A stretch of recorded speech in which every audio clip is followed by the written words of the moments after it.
All right.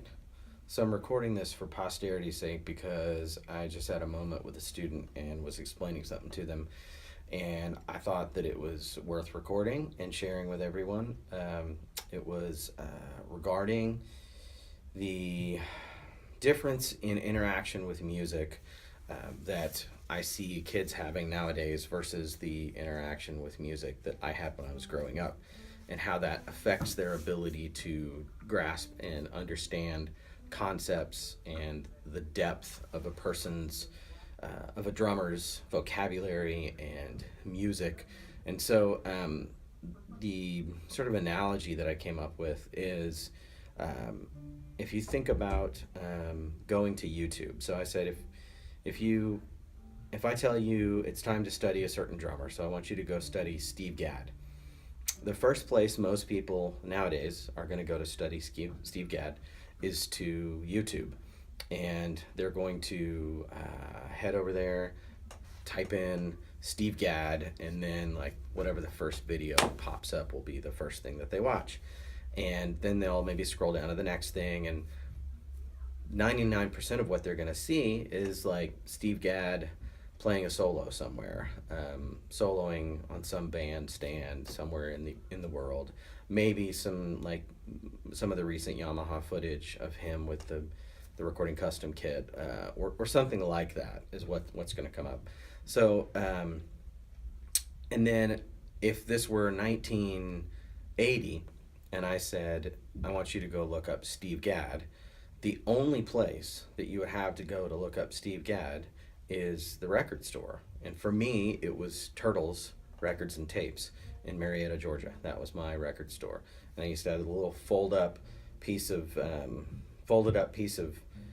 construction paper that they made these little stamp things out of. And every time you bought a record or a cassette, you got stamps. And when you filled up a book with stamps, I think you got a free record, or you got like $10 off or something. I don't remember what it was, but so I had this little thing and I was collecting stamps, and that's where I ended up buying all the Led Zeppelin albums and Journey stuff that I bought back then. And so that's where I would have gone. And then I would have come home with whatever record my drum teacher told me to get. And if I were sending a kid to the record store now, maybe I would tell him to get like the Chick Corea and Friends record, or some Paul Simon, or some James Taylor, or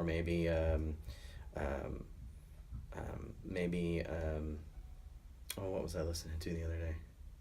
Oh, well, Asia, obviously, by Steely Dan would be a big one.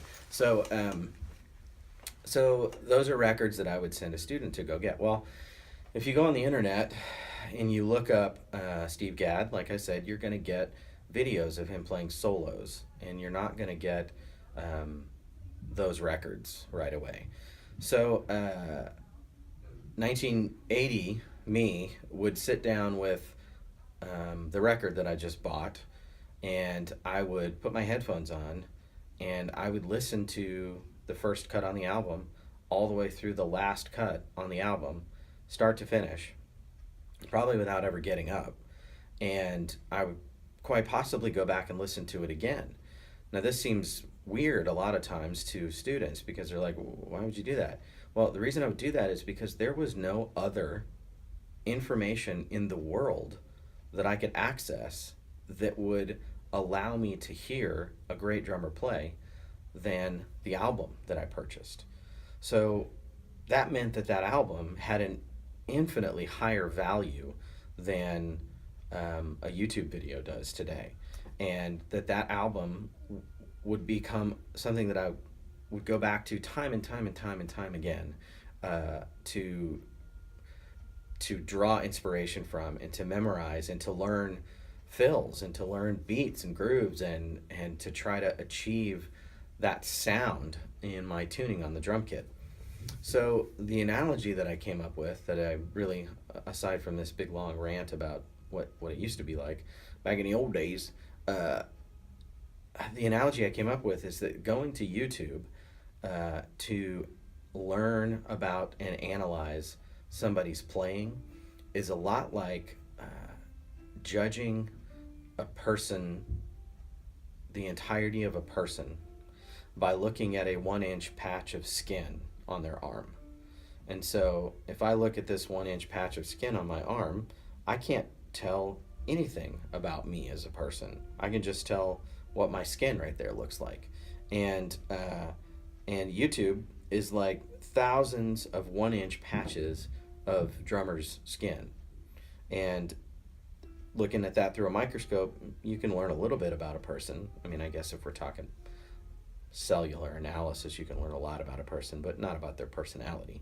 And so going and buying a record or multiple records is allows you to absorb much larger chunks of a person's personality and their playing and their abilities and their language, their vocabulary, their tuning style, their the difference in the drumsticks they may have used, or the drum heads they may have used, or the tunings that they use for the different projects they're in. That's not stuff you pick up by watching 1 or 2 or 15 YouTube videos, really. And diving into records and learning multiple songs by the same artist or the same drummer on multiple different records is really how you develop an understanding of how somebody else plays. And it's how you begin to develop your own understanding of how you are going to play. And it's essential. It can't be done otherwise. YouTube videos are a great source of information, but they are not a source of wisdom. Wisdom comes through generations of tried and true information that's passed on between teachers and students. And wisdom comes from listening to records and absorbing everything that you can off of a recording of somebody doing the thing that we all want to do anyways, which is play music with other people, right? So that's my little 5-minute spiel. Let me know your thoughts. Let me know if you agree or disagree. I am curious as to how everyone is thinking about this. Cool.